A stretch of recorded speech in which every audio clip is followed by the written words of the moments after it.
राधा को अपनी सास से बहुत प्यार था। मम्मी जी, आपकी साड़ी कितनी प्यारी लग रही है। काश मैं भी आपके जैसी साड़ी पहन पाती। अरे बेटा, हमारे जमाने में तो साड़ी ही चलती थी। तू क्या करेगी साड़ी पहनकर? दिन भर भागा दौड़ी करती है। साड़ी कंफर्टेबल नहीं फील कराएगी। तू तो ऐसे ही जचती है बेटा। राधा सास को लेकर घूमने जाती, सैर करती और उनसे खूब बातें किया करती थी। एक दिन, अरे राधा और माँ, सुनो, अब हम लोगों को बम्बई चलना पड़ेगा। मेरी नई नौकरी वहीं लगी है। अरे वाह माँ, कितना मजा आएगा ना। अरे नहीं नहीं, मैं नहीं जाऊंगी। बड़ा शहर, बड़े लोग, मेरा दिल नहीं लगेगा।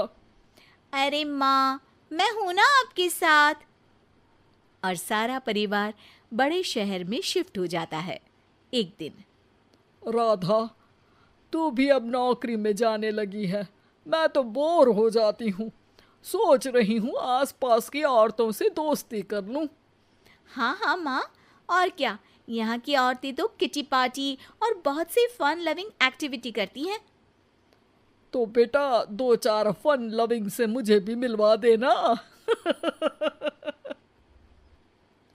बहू सास के साथ बाहर निकलती है तो देखती है कि सास की उम्र की जो औरतें टहल रही हैं, उनका पहनावा ओढ़ावा सास से बिल्कुल अलग है।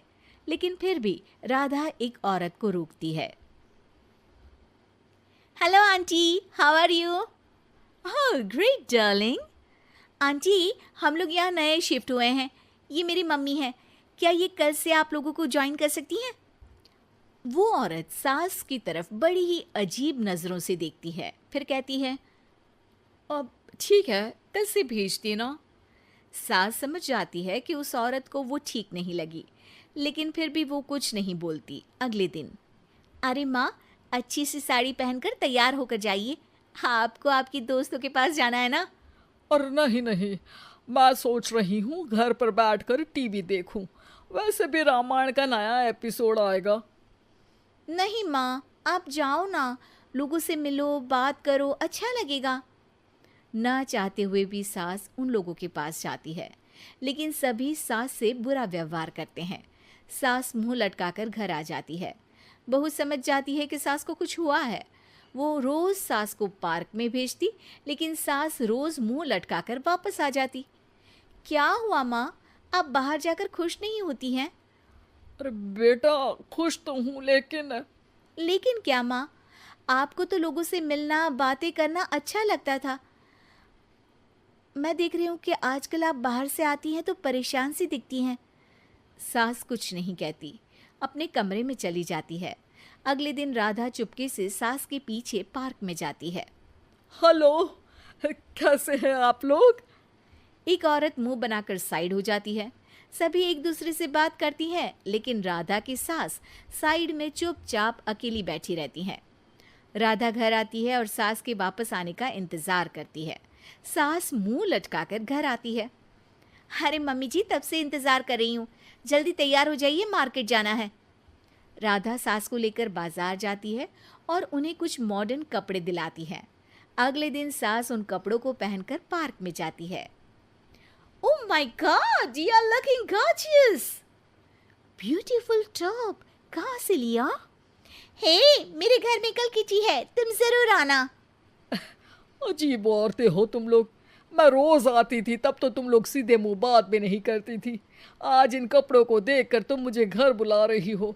लेकिन सुनो, अब मुझे तुम लोगों से कोई बात नहीं करनी और ना ही दोस्ती करनी है। अरे तुम तो बुरा मान गई। वैसे दोस्ती नहीं करनी थी तो ये कायाकल्प क्यों किया? ये मेरी बहू ने किया है। मैं यहाँ सिर्फ ये देखने के लिए आई थी कि तुमको मुझसे समस्या है या मेरे कपड़ों से। कपड़े तो बदले जा सकते हैं। अच्छा चलो, जो भी हो, अब हम लोग तुम्हें अपने साथ रखने को तैयार हैं। लेकिन अब मुझे तुम लोग नहीं पसंद। ये बोलकर राधा की सास वहां से चली जाती है। वाह माँ जी, आज तो आपका चेहरा खिला खिला सा लग रहा है। लगता है आपकी सहेलियों ने आपको अपना लिया। हाँ, वो तो अपनाना ही था। दिखावे वाली जो है वो, मेरे कपड़े बदलते ही उनका दिल बदल गया।